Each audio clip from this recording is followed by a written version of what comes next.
Can't get enough sports shorts? Tune into Sports Shorts TV on Cox HD Channel 1013 Mondays at 8, Tuesdays at 9, and ETEL Channel 4. That's 52 weeks a year to get educated on sports by the best. Joel Davis and Ronnie Rance.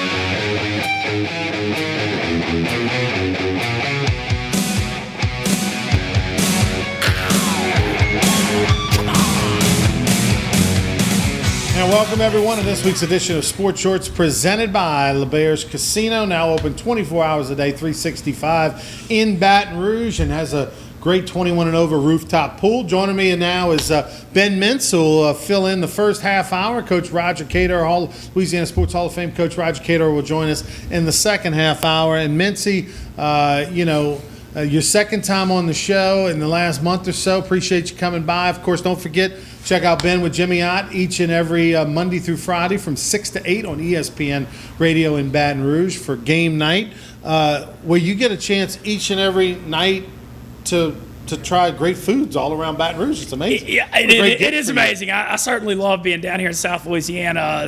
No lack of great restaurants, that's for sure, the 225. Rufino's? Yeah, we do Rufino's Monday. It's going to be football Friday during football season, but we do Rufino's. We're at Doe's in Baton Rouge on Tuesday. We mix it up on Wednesdays. Thursday, we're always at Jolie Pearl. We actually got to meet Coach Cador recently. And then Fridays, we kind of have a rotation. But, man, I'm really enjoying it. We've been getting a great reception so far. Yeah, get the Rufino's appetizer sampler. That's my tip for you. And then Jolie Pearl. Everything's good there. Love the oysters.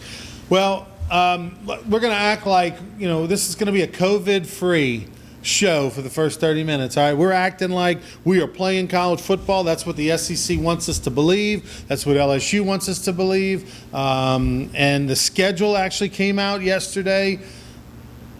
Your initial take, we know now that officially LSU going to open up at home against Mississippi State on September the 26th. Yeah, that's a fascinating opener just because it's Leach's first game for Mississippi State, and pretty tough draw being on the road playing the defending national championship champions in Tiger Stadium. Looking at the overall schedule, they did a good job. They got the bye week before Bama on November 7th. Yeah. But Bama also has the bye week, too. The one that strikes me as really fun is the LSU-Auburn series is historically so wild. And to have that on Halloween at Auburn feels like something crazy could happen in that one. Leach, you being an Ole Miss guy, it's got to, obviously we'll get to Kiffin in a little bit, but Leach opening up for LSU at home against Mississippi State, this is going to be, what tape do you go off of, right? I guess you have to go off of what Leach has always done. You got to believe that to a certain degree he's not going to change, Leopard's not going to change his spots. He's going to do a lot of what he did at Washington State. But at the same time, he's got to realize that he's in the SEC. He can't just throw it 75, 80 times a game and expect to win. No, especially against LSU's DBs, because when it's going to be a transition period for Mike Leach at State, because Mississippi State hadn't had a receiver hardly drafted the last 20 years, going back to almost Eric Moles. And so, you're going 4 or 5 wide. He's going to take some time to build up the roster, but they do have a heck of a running back in Kyler Hill who had 1,530 yards last year. So I actually think that Leach is not an idiot. I expect him to run the ball more. It's going to be fun to see. I don't know if LSU's going to be able to have a mole or a spy or somebody over in Stark Vegas to try to get some practice film, because you're going into that game blind. You literally don't know anything about their offense. You didn't see a spring game on SEC Network. You're going in there not knowing. So from that perspective, whenever you take on a team and you don't have any film or you don't really know what they're going to run, that helps Mississippi State. It doesn't help LSU. Well, that part does help Mississippi State, but then there's the other side of it with no spring ball and a new coaching staff and a new system that they're having to get in right now. Because they didn't have spring. They got a transfer quarterback in KJ Costello learning the offense. It's going to be really tough for all the new coaches, dealing with the limited resources and time right now. So, I'm going to say for the sake of how the schedule is set up, but the reality is when we say LSU at home or LSU on the road, I'm trying to stay COVID free for the first 30 minutes. I like the positivity. But we know, I'll be positive. We know that based on what we know, there will be fans. There won't be 100,000 fans. We know there will be fans, whether it's 25%, 50%. We know that LSU is planning to have fans. Matter of fact, the SEC came out this morning with some guidelines and things that for fans and how to walk around the stadium and all that sort of thing. But if there are fans, the home field advantage, though, is going to go away because regardless of what the number is, it's not going to be the same. So that whole playing in Death Valley at night thing, that's out the window. No, it is going to be a huge adjustment on that front. But still, the logistics of COVID, going on the road is going to be a pain for all these teams with all the testing and the travel and just all the weird precautions they're going to have to go through. Maybe that'll help the home teams a little bit, just being comfortable. But as far as the Roars in Death Valley and in the Superdome for the Saints, you're not going to be seeing too much of that this year. We don't know yet, haven't heard officially, but I would assume that travel is going to be completely different. If I'm a team, especially in Mississippi State, that could either do a private little quick charter, take a bus, whatever the case may be. I know coaches in football, don't like to come in and out on the day of the game, but there has been precedent, and obviously with storm years, there's been precedent. We know Tennessee, Les Miles' first game, it was on a Monday night in Tiger Stadium, and Philip Fulmer's squad flew in that Monday, down 21 at halftime, wound up winning the game. So if you want to try to minimize your COVID risk, why wouldn't you just bust down or fly down the day of and play and then get out of here? Yeah. I mean, that's. I think you're going to see that. I think that can happen, or they're going to do rent out whole floors of hotels or blocks of it where they don't have access to anyone else. Mm-hmm. That's the only thing I can see. Vanderbilt is week 2. LSU goes up to Nashville. If they do have fans in Nashville, we don't know. Every school's going to probably, be able to have their own rules and things. That'll be the second year in a row that LSU fans will be in Nashville. And if you remember last year, LSU had, 3/4 of the stadium was LSU fans in Nashville. It was a pretty good scene. We already know, and we haven't gotten all the numbers, but we know there's a bunch of, according to their coach, there's a number of players that are electing not to play for Vanderbilt this year that are taking the opt-out. It's a more academically minded institution. Some of those players are, so regardless of starter, backup, there's going to be a lack of depth for Vanderbilt this year in the SEC when they already struggle as it is. Yeah, Derek Mason, this could be his last year. They've also got some weird stuff going on in their athletic department. They hired a new athletic director, and something happened with money, and he got canned, and now the university's running it. I don't know. There's just something odd going on in Nashville. It seems like they're the least concerned about this football season out of all the SEC teams. I want to ask your opinion of this. Every day we're hearing more and more about players opting out of playing. Okay. Some of them are seniors, but not necessarily, because the rules are set up and the SEC has said, hey, if you're not comfortable, if you're a fall athlete, you want to opt out, not a problem. We'll honor your scholarship and we can try it again in the spring. There's not going to be anything held against you. Wink, wink, nod, nod, right? Kerry Vincent opted out, and he's the big name that opted out for LSU, a guy that many thought might start, be the lead nickel. I mean, he played a big role. Had an interception championship game, had 4 picks last year, second on the team. He said he's not playing this year, going to get ready for the pro. I'm just trying to make sense of why all these players are opting out. I mean, you're coming to college, you get 5 years to play 4. Most of these players, that go to college for the most part are not, are more football first, academic second. I don't get what the whole point of opting out is at all. Do you? I don't understand the Kerry Vincent thing. If he was going to opt out this year, I mean, obviously we didn't know in the spring what we know now about COVID, but he could have just gone ahead and gone to the draft if he was not sure he wanted to play his senior year. Obviously, the dynamics have changed in the last 6 months. He did have that great ending to the season, as you mentioned. So his stock, so much of NFL draft stock is what have people seen last. And so his stock, he feels like, is pretty high. I don't know if he's looking to be like a 3rd or 4th round pick, but maybe that has something to do with it. He doesn't want to risk injury. I don't know. I always seem to think that there's more to the story, right, than what we know. And with Kerry Vincent, I got to believe that there's something else, right, that we don't know. The other thing is that when it comes to these players opting out, I mean, if you're an SEC football player, if Big Ten's not playing, if Pac-12's not playing, we already know the MAC's not playing. We know SWAC, MEAC, we know all these conferences aren't playing or been playing in the spring. Others are probably going to fall. Southland's not playing. It's your opportunity for the spotlight. It's your opportunity for all the NFL teams to see you. If you're Kerry Vincent, why wouldn't you at least play a few games, right? And if you feel like you just killed it, had some great tape, you peace out for the last 5 or something and say, you know what, I don't want to risk COVID. I got mine. I got my tape. I got a couple picks. I look great. Now I'm going to go sign with my agent, get a car, and go work out. I mean, that makes more sense. A guy like Kerry Vincent isn't a lock anything. He's not a lock 3rd round, not a lock 6th round. I mean, there's questions there. I mean, he couldn't start at LSU, right? I mean, granted, it's hard to crack that lineup, but still, I mean, it blows my mind. Now, if I'm a second-team offensive lineman at Vanderbilt, and my dad's a doctor, my mom's a lawyer, and I'm, 5th year, and I'm about to graduate, go to law school, that's a little different story. I understand. But for all these athletes that are out there that are opting out, and even if, for example, you told me about a player at Ole Miss. Yeah, Ole Miss is starting center, a 3-year starter, Eli Johnson, who doesn't have NFL aspirations and is finishing a master's, but he was looked at as one of the leaders on the football team on the O-line. He decided to opt out 2 days ago. Lane Kiffin was extremely surprised by it. And, let's be real, there's a lot more depth in the LSU defensive backfield than there is on that Rebel O-line. Right. So that's going to hurt a lot. Well, the other thing, too, in his case, right, his dad had COVID for like a month and a half. No, his dad almost died, was in a coma in Oxford Hospital for 40 days, and it was by miracle that he survived, and so that might have had a traumatic effect on him. So and I'm sure it did, but in the case of any athlete, hey, mom and dad, I'll see you in a few months. You know what I mean? Like, you got guys that are over in war that go overseas, you don't see them for years. I mean, if it's, hey, look, I've got to go isolate myself. I'm going to stay in the dorm. I'm not going to come home. I can FaceTime.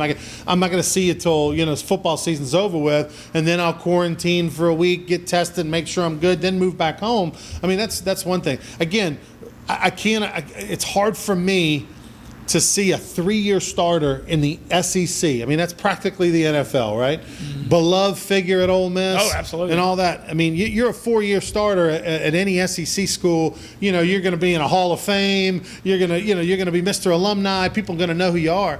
And for him to be a 3-year starter at Ole Miss and for it not to mean enough to just say, hey, look, mom and dad, I'm going to stay, dad's good now. I'm going to stay away for a few months because I'm scared. I don't know. It blows my mind a little bit. We'll take a break. When we come back, we'll continue down the LSU football schedule. The Missouri Tigers are as who LSU plays in Game 3. So before they get to Florida and Gainesville, so schedule set up. Mississippi State, Vanderbilt, Missouri. LSU should be 3-0 going into Gainesville, take on the Florida Gators. So we'll talk a little bit more about the schedule that came out yesterday. We'll also visit a little bit later on with Louisiana Sports Hall of Fame coach Roger Cador. Don't go anywhere. Sports Shorts presented by LeBears Casino.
If you're an avid sports fan, then you need to check out the Louisiana Sports Hall of Fame, located in historic downtown Natchitoches, next to the Chateau St. Denis Hotel and the Natchitoches Convention Center. The Louisiana Sports Hall of Fame is where the rich history of Louisiana sports is told through the pictures, artifacts, and by the legends themselves in video archives. Come to the Louisiana Sports Hall of Fame and Northwest Louisiana History Museum and visit a world-renowned architectural marvel. For more information and to purchase tickets to the annual Louisiana Sports Hall of Fame events, visit lasportshall.com/purchase.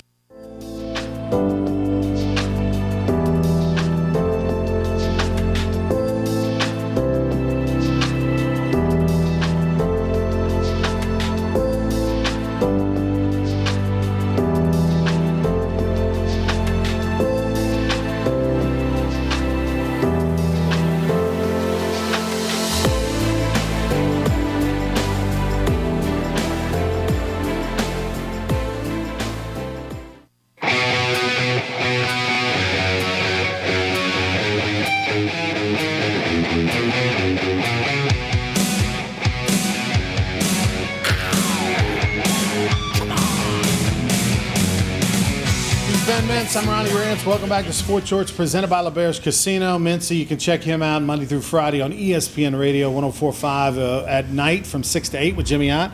And, big story, we were talking college football and LSU schedule. Big story coming out of North Carolina. The Tar Heels and ACC are one of the, conferences and teams that are planning to play football like the SEC and LSU, but their school announced that they're going to do school remotely. It's going to be online classes only. They had over 150 cases of COVID. When school came back, people moved back. They've quarantined over 300 students.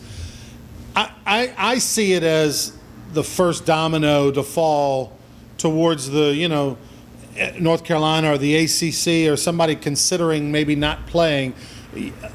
The big concern, and we'll know in the next couple of weeks, is those same type numbers. If North Carolina has, say, 30,000 students on its campus and a couple hundred get COVID, and that's enough to just send everybody running to the hills, I can't figure out college football fans. I just can't. Well, I think the online class thing, could actually benefit college football a little bit because they don't let these kids all around campus and they take online class. The football teams can go just hang out in the IPFs and all the great facilities they have. And, it's going to be hard to keep 100 18 to 22-year-olds in a bubble.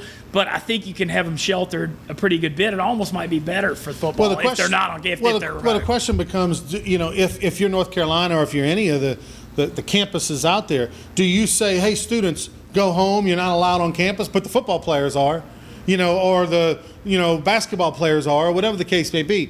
Are you saying, okay, if you're athletics or, yes, no. I mean, that's an issue. It's one thing to take classes online. I mean, anybody can take classes online, anywhere. But if you're housing athletes, you're letting them eat on the campus, and you're letting them walk around the campus, how is, at the end of the day, how is that fair?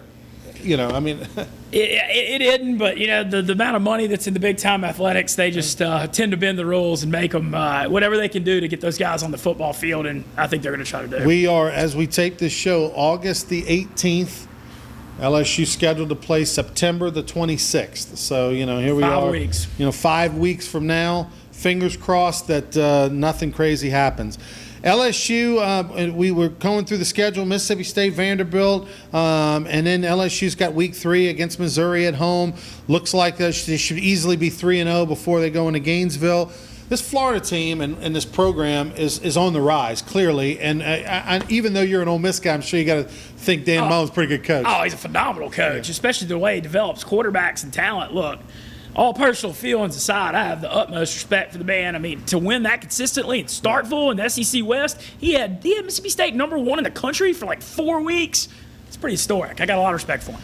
LSU in Florida is one of the, you go to the Swamp, it doesn't matter if you win by 1 or win by 31. You just want to try to get out of there with a win because I don't care what year it is, who's at quarterback. That is just a super, super tough place to play. Again, could be limited fans, which takes away a little bit of the ambiance. South Carolina, the Gamecocks coming to Baton Rouge on October the 24th. And then the big game you talked about, LSU at Auburn. So in a 3-week span, LSU on the road at Florida, 2 weeks later on the road at Auburn. But it's nice how it's set up where they've got these in-between games, and we'll get to Arkansas later. But it's kind of set up pretty good for them. You look at LSU's kind of a cream puff for the first 3 weeks, get built up for that Florida game. We're going to certainly find out a lot about Miles Brennan in Gainesville against Todd Grantham's aggressive defense. Florida's going to bring a lot of pressure. They got great defensive backs. So that's fascinating. But that at Auburn game, boy, that one's superstar in my mind. Those Auburn-LSU games are always great. Even last year, Auburn gave LSU tougher time than any team in the country. It being on Halloween with all the history in that series, I can't wait for that one. You look at the first 6 games of the schedule. If the sky fell, LSU's 4-2. You two losses in theory being at Florida and at Auburn. You get a week off, and then you take on Alabama in Baton Rouge. Of course, Alabama's going to get a week off as well. When you look at the rest of that schedule, after Alabama, it's at Arkansas, who's terrible, at Texas A&M, who LSU just absolutely – I think they played their best game of the year against Texas A&M last year. And then they're at home against Ole Miss. Of the non-Florida Auburn, and Alabama matchups, which everybody knows those are the three toughest on their schedule.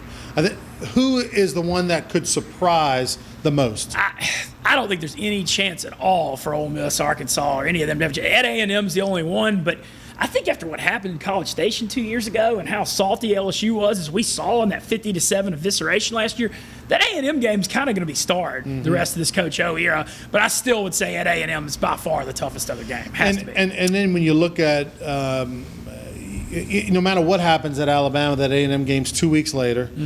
Very interesting that LSU is going to be taking on Ole Miss in December in Baton Rouge, December the 5th. Of course, everything getting pushed back, and there's even more. And SEC's announced that, hey, there's even more room to push back, depending on what happens. But we're used to Ole Miss in October, usually around Halloween. Ole Miss in December. What are we going to see? What are we hearing? What are you hearing with Lane Kiffin and that program, at least in year one? I'm very excited about the beginning of the year, but the problem with Ole Miss right now is because of the NCAA sanctions, the depth on the line, the depth on both offensive and defensive line by week 10 in Baton Rouge. I'm very concerned about that. I don't know if these guys can get through a whole season, but there's enthusiasm toward the program for the first time since the NCAA sanctions. And so, hope is a great thing, especially during COVID. I can't wait to see what the coaching staff does. Jeff Levy from Central Florida did a great job as our offensive coordinator and quarterbacks coach the last few years. Say what you will about what happened with DJ Durkin at Maryland, very good defensive coordinator at Stanford, Michigan. So I like the coaching staff a lot. Got some questions about the depth. A lot of young, exciting talent, though, with John Rice Plumlee, who had a great game against LSU. Jerry Neely is going to be one of the better running backs in the SEC as a sophomore. So at least there's a reason to believe. I just want to be entertained. If LSU, I think LSU goes 7-3 in this schedule easily, right? I mean, I think this is a 7-3 schedule, even if they don't play great. Obviously, the bar after last year is to go 10-0, but we got to take a step back. We got to when you have a first-time quarterback. I don't care how many years he's been there. There has to be. I mean, look at even Joe Burrow. The difference between his first and second year as a starter. I mean, not the same guy. So we got to be patient with Miles Brennan, regardless of all the good things we're hearing and all that. There's going to be tremendous growth between them this year and next year. What is your prediction for their 10-game schedule? I'm saying 8-2, could be 9-1.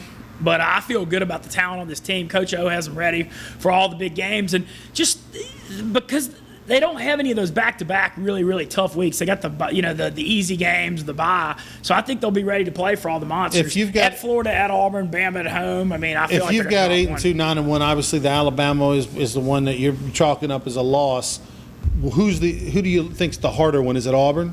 I think they split Auburn and Florida, but I have a hard time telling. I feel better about the Florida one, I think, than Auburn. I think they'll be ready after the 3 cream puffs the first few weeks, but I feel like they split Auburn and Florida somehow, and then we'll see in that Bama game is kind of my thoughts. He's Ben Mintz. You can check him out Monday through Friday with Jimmy Ott. All right, so gambler action. You're a big gambler guy. Let's give the folks out there a freebie. The NBA playoffs are full swing. I thought it was super exciting, even though bubble. The NBA playoffs are exciting, and of course, round one we had some tremendous games.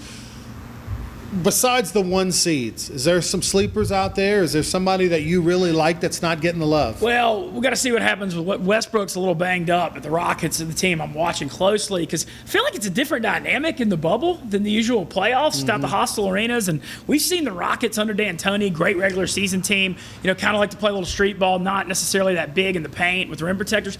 I kind of feel like the dynamics may be a little different in the bubble in Orlando, and maybe that could benefit them. You think it's more of an open, freewheeling, more like a regular season game feel versus the true playoff? The crowd's into it. It's more of a half-court thing. You think it's going to be more high-scoring, which suits Houston? Yes, that's exactly. I think that's possible at least. And Westbrook and Harden certainly very, very hungry to get out there and do it together. They're taking on the Thunder first round, who've been a great story this year.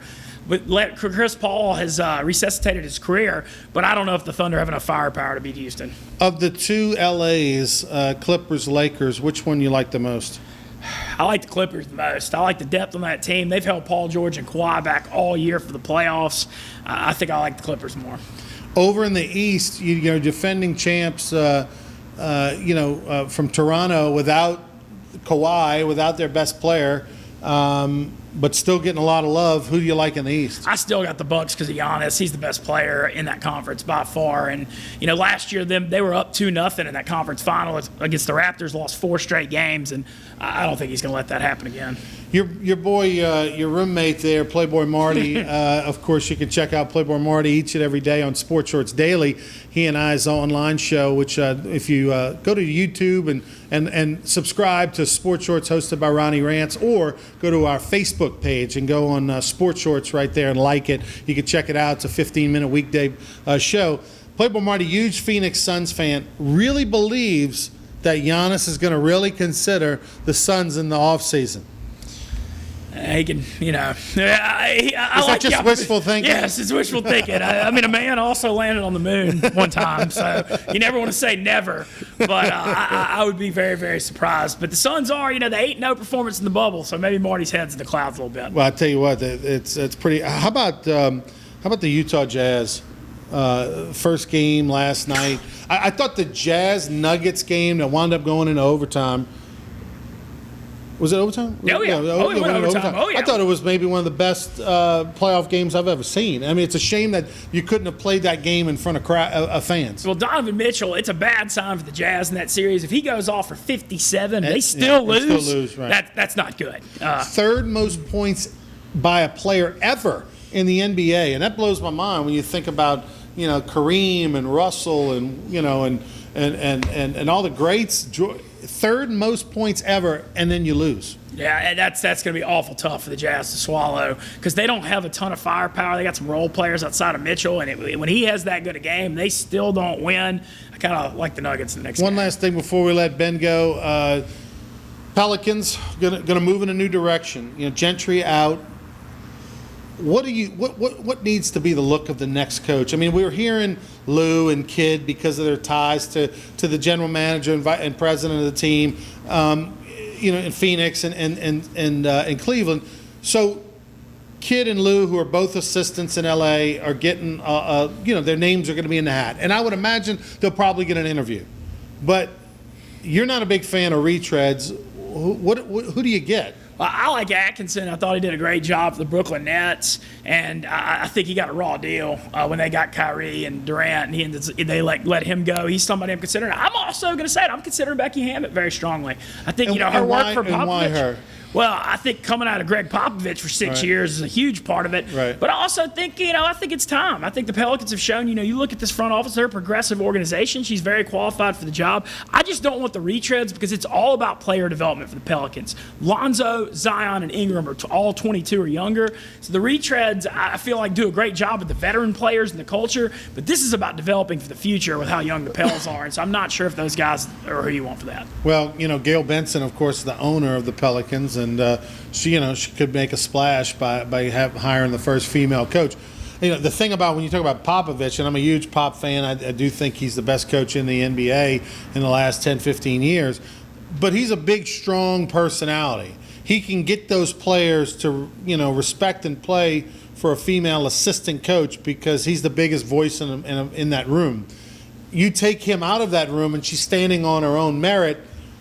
Are we progressive enough? Are you going to, obviously is Zion progressive enough? I mean, you go from Coach K to a female, not that she can't do it, but you got to be all in. I remember I was 13 years old, had a female baseball coach when I moved to Alexandria, and I played Dixie Boys and, showed up at the park, signed to play, and they were like, this is Miss So-and-so, and she literally had a book on how to coach. Was my coach. I'm like, whoa, what's going on here? But,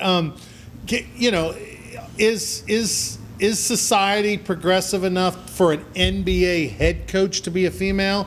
Whew, that's a big ask. That's a big ask. We'll see. I also want to mention that people might laugh at me, but if I'm Gail Benson, I'm going to Coach K and saying, here's $12 million a year, make him say no. No, make him say no, because all the scandals in college basketball right now, this could be the exit point. Sure. With all the scandals going on in college basketball, and you look at from Zion to J.J. Redick to Brandon Ingram, Frank Jackson, there's Duke influence all over this team. So, maybe there's a 5% shot he takes it, but I'm making him say no. I 100% agree. You got to ask, but I tell you what, I think there's no chance he takes it. He's up in age. He makes gazillions of dollars, not just coaching, endorsements and public speaking and everything else.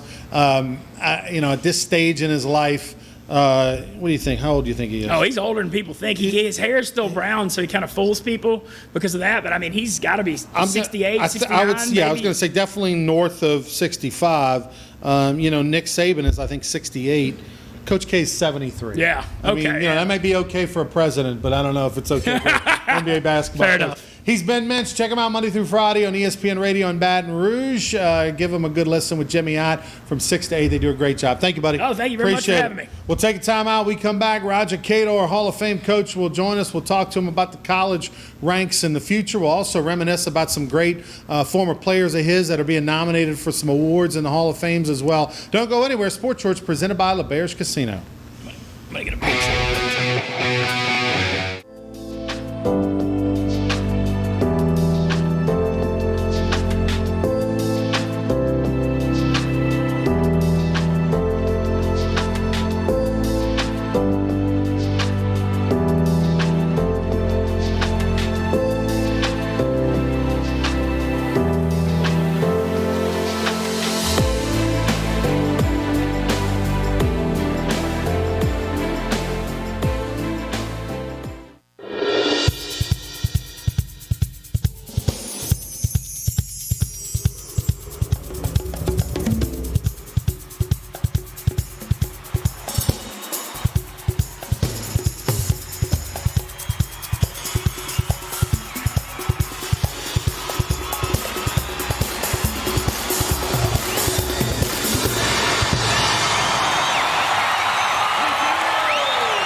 If you're an avid sports fan, then you need to check out the Louisiana Sports Hall of Fame, located in historic downtown Natchitoches, next to the Chateau Saint Denis Hotel and the Natchitoches Convention Center. The Louisiana Sports Hall of Fame is where the rich history of Louisiana sports is told through the pictures, artifacts, and by the legends themselves in video archives. Come to the Louisiana Sports Hall of Fame and Northwest Louisiana History Museum and visit a world-renowned architectural marvel. For more information and to purchase tickets to the annual Louisiana Sports Hall of Fame events, visit lasportshall.com/purchase.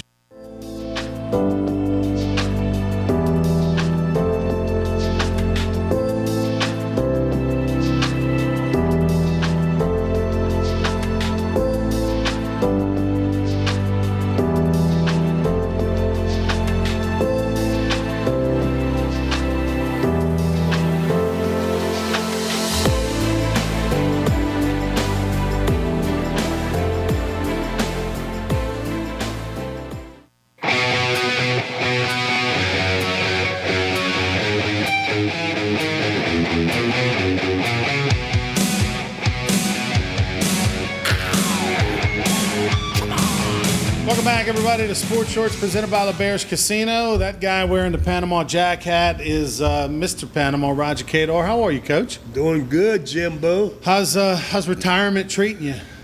It would be great if the virus didn't hit. Right. This virus made retirement not as good. Right, you can't go anywhere, do anything to the certain extent. You'd be a world traveler right now if it wasn't for this this COVID thing.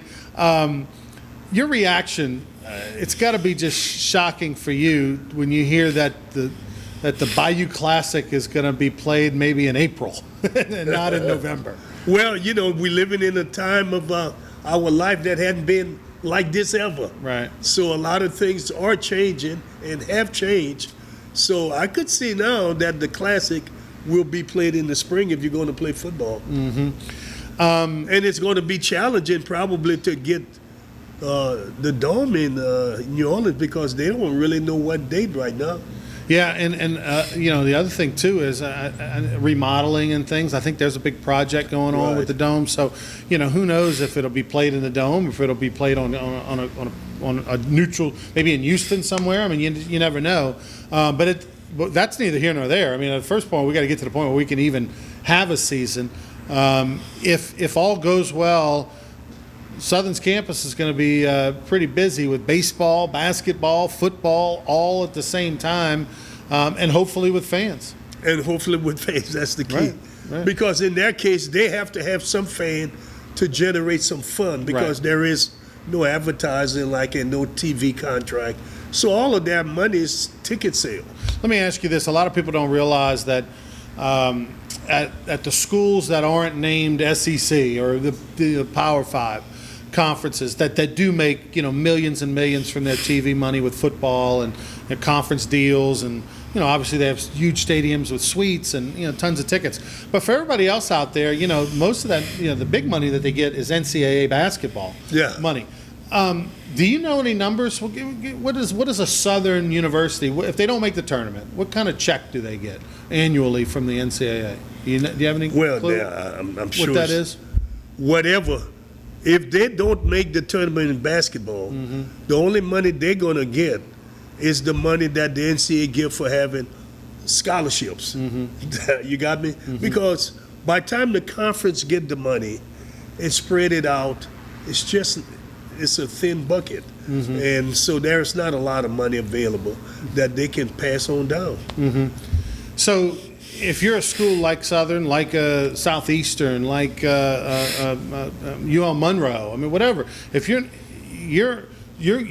every little turnstile, every $15, $20, $25 ticket that goes through, every bag of popcorn that's sold, even more valuable than at Tiger Stadium. I heard some numbers where 82% of the football revenue for LSU comes from television. Yes. It's the exact opposite for just about all the other schools, particularly a school like Southern. They're not getting a lot of money from TV. It's coming from ticket sales, concessions. And well, not really concession a lot, because they had to bid it out or something to Airmark. So Airmark has give them a cut of the Yeah, take. they do all the on-campus food. Right. So so it's ticket sales. Got to have those ticket sales. And the Bayou Classic. And the Bayou Classic. Yeah.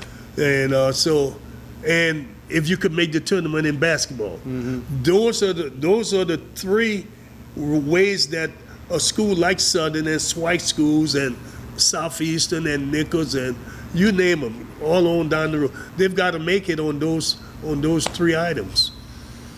You're a guy who, well documented, have had some, health issues and over the years, and your good buddy Skip Bertman as well, and two old coaches that are dealing with COVID. So, I mean, does that mean you've been super isolated for the last few months? I mean, have you gone stir crazy? I don't like it either. I'm telling you, and everybody, you have to stay at the house. I do. Have you figured out how to Zoom?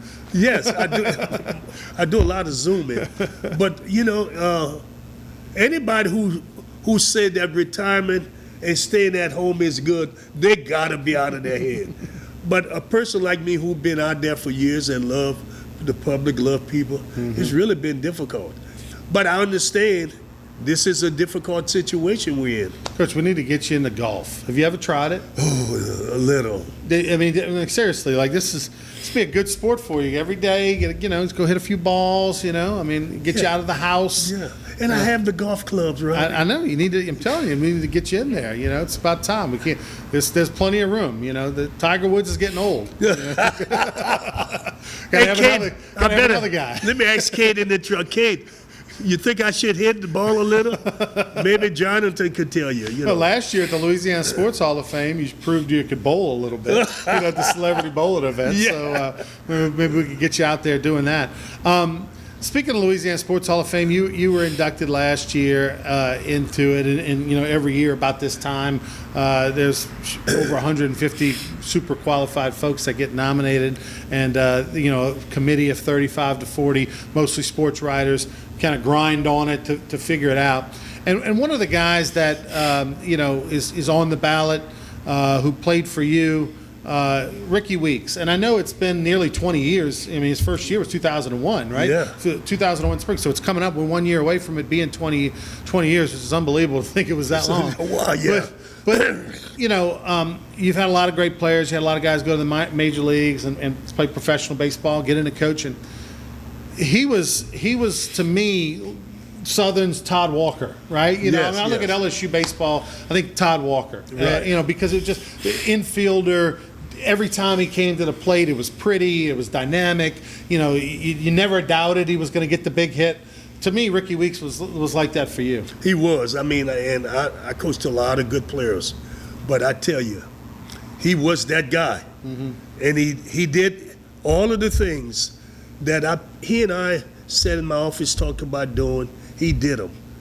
And if you ever going to put something on paper and ask a kid to do them, and they do them, and the result end up being what we thought they would be.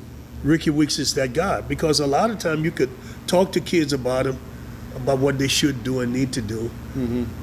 You know, I told Ricky if he worked hard, he practiced hard, he goes to class, he'd be a good citizen, good things would happen to him. I said, you can be anything you want here at Southern. And I said, he said, I want to be good, Coach. And he went to work at it.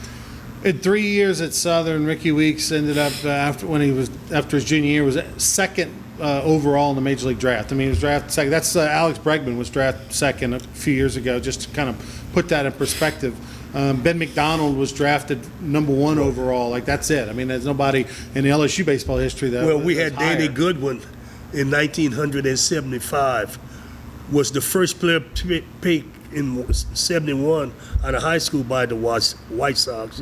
75, he was the first player taken by the California Angels at that time. So those are the situations we've had in Baton Rouge. Yeah, Goodwin and Weeks and McDonald and Bregman. Yeah. When did you know with Ricky Weeks he hit 400? Didn't he hit 400 his freshman year? I think he hit. He probably did. I think he hit 400 I'm his sure he freshman year. did. But when did you know, and when did Ricky know? More importantly, hey, I'm going to be a first round pick. I'm going to be a second round pick. I mean, was it obvious the first year that if this guy doesn't get hurt, he's going to be a first round pick? Well, I'm not going to say we knew we were going to be a first round pick, but we knew we had something special. And after, we had a deal with him going to the Cape League after during his freshman years, had the paperwork signed, and then United States Baseball called, USA, and the guy started asking me all kind of crazy questions about whether or not Ricky could play and this and that, and talking about our conference. And I said, I can't mention the things I said to him. Right. And I said, you know how many white kids you bring in? Because you bring in a group of kids to get your 22 players. Right. So you bring in 50 kids. Right. Why are you asking me about this kid? Just bring him in. You bring him in. Right. Why would you do that? And I think that's the kind of thing. I said that the $2,500 you're going to spend to bring Ricky in, you're going to find out. Well, he felt guilty because he was being racist, in my opinion. Ricky goes to Arizona and blows up. Right. And he calls and apologizing about the mistake he's made, and he was sorry he did that. And then I knew he went out and swung that wooden bat really good as a freshman against the upper echelon type pitcher and player. So I knew then we had somebody. Is he, in your opinion, and you played? Would you play with Goodwin?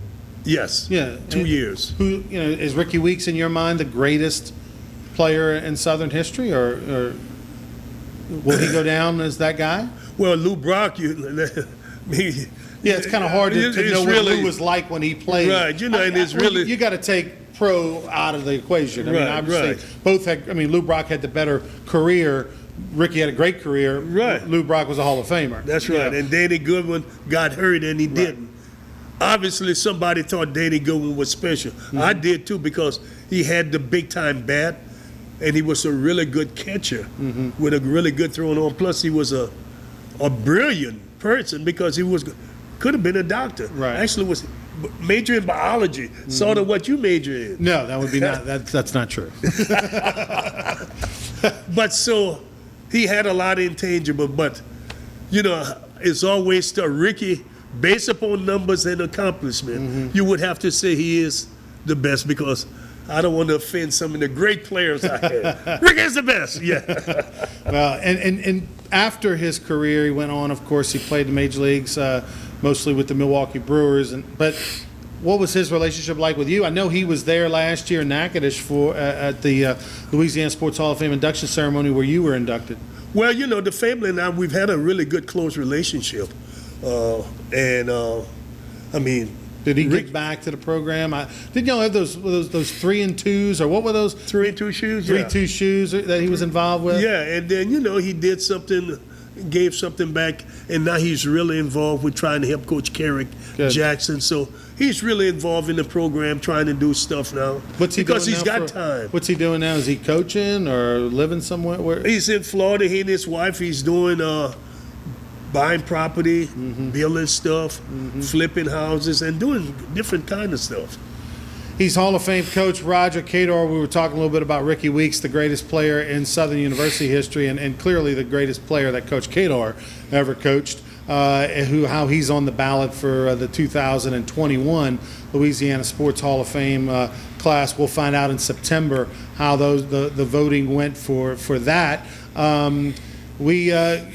Congratulations are in order. Of course, Coach, going into the American Baseball Coaches Association Hall of Fame. Fingers crossed there is a Hall of Fame ceremony, what would it be, January in Washington, 8th. D.C.? Yeah, I spoke with Craig Carlers yesterday, and he's saying that they're still working it out with the hotel, Gaylord over in Washington, D.C., trying to make sure that they can do it. If not, we'll do virtual and go from there with it. But right now, everything is still on for the 8th of January. Coach, I mean, if we get into that Hall of Fame this January, is there any Hall of Fames left? I mean, are we done at that point? I mean, one more. With Southern?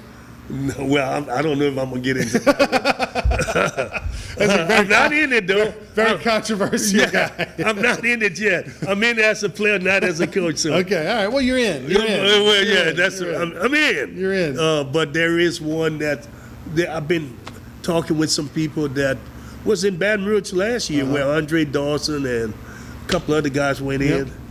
If there is a National College Baseball Hall of Fame, I mean, the problem with the COVID situation is, all the extra money goes away, right? All the nonprofit money, the monies that cities and states have for museums and extras and things, those are being sucked up right now to just try to pay the bills and keep things open that that need to be open. And so I'm worried about some of those quality of life type situations in the the National College Baseball Hall of Fame, which is kind of looking for a home. Yes, is one of those situations that could be in trouble, with the COVID. Well, I'm a voting member with that organization, so I can tell you, they're really struggling right now, and probably should have taken the offer Baton Rouge made to them. When they did. Yeah. Now you get caught with this virus, and you don't know what to do. Yeah, a lot of woulda, coulda, shoulda on some of that there. He's Coach Cador. We'll continue our conversation with the Hall of Fame coach when we return. Sports Shorts presented by LeBears Casino.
If you're an avid sports fan, then you need to check out the Louisiana Sports Hall of Fame, located in historic downtown Natchitoches, next to the Chateau Saint Denis Hotel and the Natchitoches Convention Center. The Louisiana Sports Hall of Fame is where the rich history of Louisiana sports is told through the pictures, artifacts, and by the legends themselves in video archives. Come to the Louisiana Sports Hall of Fame and Northwest Louisiana History Museum and visit a world-renowned architectural marvel. For more information and to purchase tickets to the annual Louisiana Sports Hall of Fame events, visit lasportshall.com/purchase.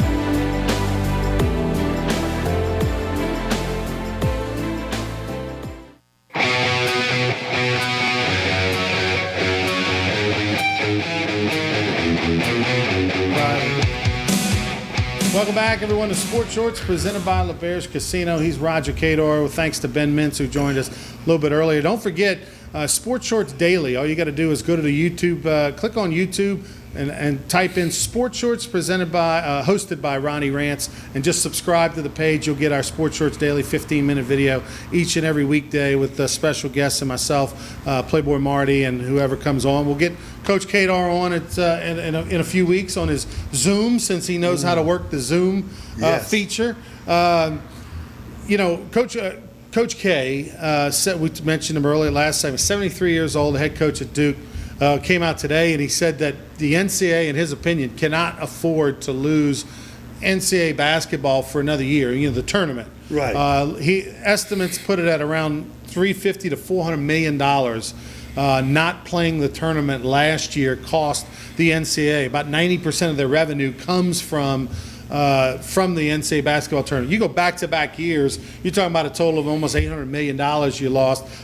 We know the NCAA's got a lot of money and a lot of reserves, but they can't make up for that. Well, I know it was $1.9 billion, that TV contract that the NCAA had with all of the total, different, with all those networks. So I hate that to put it in that perspective, because we still got to look at lives are still involved.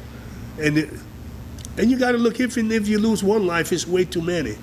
And it does happen, but we live in a country where money drives so much, and I think that's why we caught up in the situation now. Do you think that with what's going on, and we're talking about this pandemic that really started taking effect and affecting the society in early March, with really no end in sight? I mean, we can try and move forward and all this, but who knows how long the pandemic's going to affect not only the world, but particularly we're talking sports, we're talking college sports, having you on the show.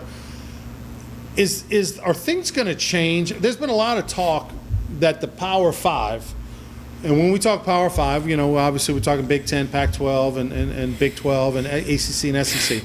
There's been some talk, and you being a baseball guy, I've known about this, that there's the haves and the have-nots. People look at LSU baseball and they see 11.7 scholarships and thousands of fans and TV and all this type stuff. And then there's Southern, who largely hasn't funded 11.7 scholarships ever. Half the baseball schools out there haven't funded 11.7 scholarships. You're playing in front of a few dozen, maybe a couple hundred fans that, that's a typical game. You're losing money. You're not making money. You're struggling every year to get donors to keep your program afloat. Like, that's the reality. So you kind of have these almost two separate entities and societies.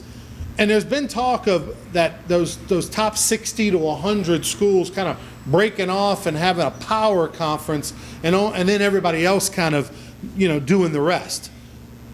With what's going on right now, the have and the have not world is even more obvious.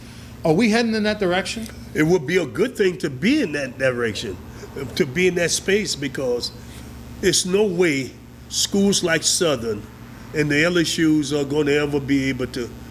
LSU, the SEC's got to find more ways to get the dollars that's available.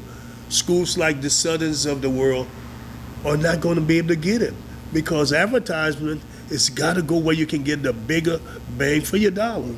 So I just think it makes sense for the top 60 or whatever schools, go by yourself and let all the other little guys do their thing, and I think it'll be less pressure, fair, a more equal situation for everybody else to enjoy. It's almost like, the old 1A, 1AA.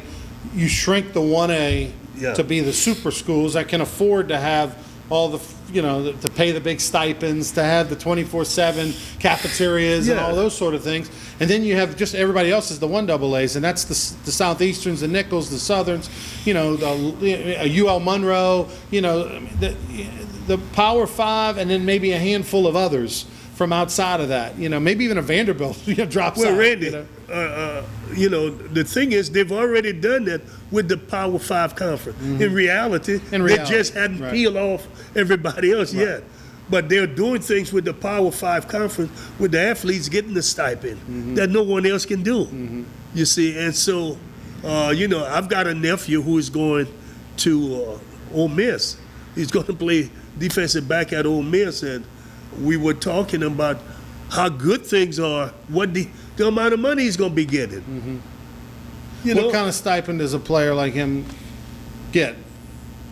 So you got room, board, Yeah, tuition, fees, but you're also getting a check. there you go every You're getting a month. check every month. Yeah, get a check every know. month. So You know. he said, it told, I won't need y'all to send me any Right, money. right. Y'all may be asking me for some money. Before we let you go, I want to get your reaction and just your takeaway. It's been a long time coming, and I know. Did you ever think LSU was going to play Southern in football? Did you ever think that day would come? You never say never. But it's going to happen. It's We know going to LSU's happen. Playing Southern and Grambling the next Right, couple of years. and it's I wish that happened many years ago when things were a lot better with players. But you know, LSU was never going to do it then, and certainly they weren't going to play Grambling back then. But you know, maybe this is a good thing. I just hope nobody gets hurt, kids don't get hurt like happened at Georgia. But I think for a few people, it's going to make them happy. They'll be happy to see that Southern and LSU is It'd be a playing. nice paycheck for Southern too, and with no expense. Yeah, I mean- that's right. And LSU people get to see the band. Right. They want to see that band. I think, to me, that's one of the biggest takeaway is that people get to see something they always wanted to see, and that's the band. Yeah, I mean, that's going to be a pretty neat week in Baton Rouge, LSU Southern and football. Hopefully, we're talking about fans in the stands and, Yeah. and maybe even a parade and have the bands Yeah. marching down the, down And I during think the week. everyone It'd be will pretty- get along just fine together. It's going to be a lot of, Right. a lot of people making love together, so to speak. He's Roger Cador, Mr. Panama Jack himself. If there wasn't COVID, we wouldn't be able to get him on the show. He'd be down in Panama as we speak, but you're kind of held hostage here in Baton Rouge. And Alan has got me. Look at you, Al.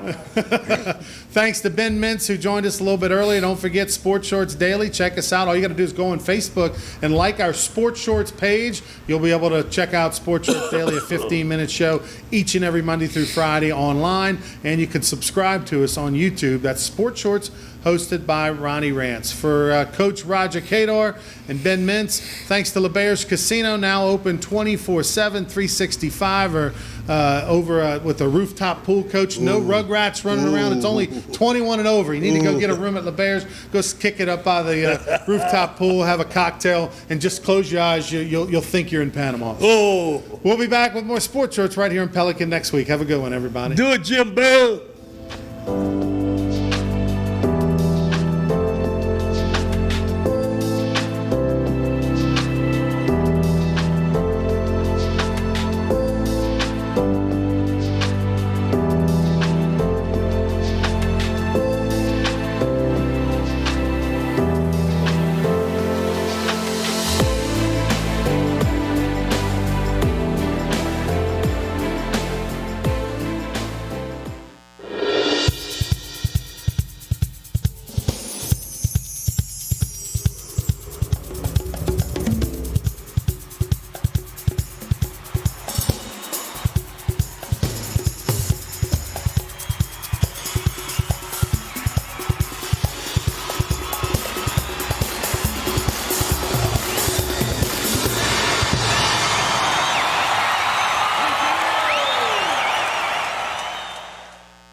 If you're an avid sports fan, then you need to check out the Louisiana Sports Hall of Fame, located in historic downtown Natchitoches, next to the Chateau Saint Denis Hotel and the Natchitoches Convention Center. The Louisiana Sports Hall of Fame is where the rich history of Louisiana sports is told through the pictures, artifacts, and by the legends themselves in video archives. Come to the Louisiana Sports Hall of Fame and Northwest Louisiana History Museum and visit a world-renowned architectural marvel. For more information and to purchase tickets to the annual Louisiana Sports Hall of Fame events, visit lasportshall.com/purchase.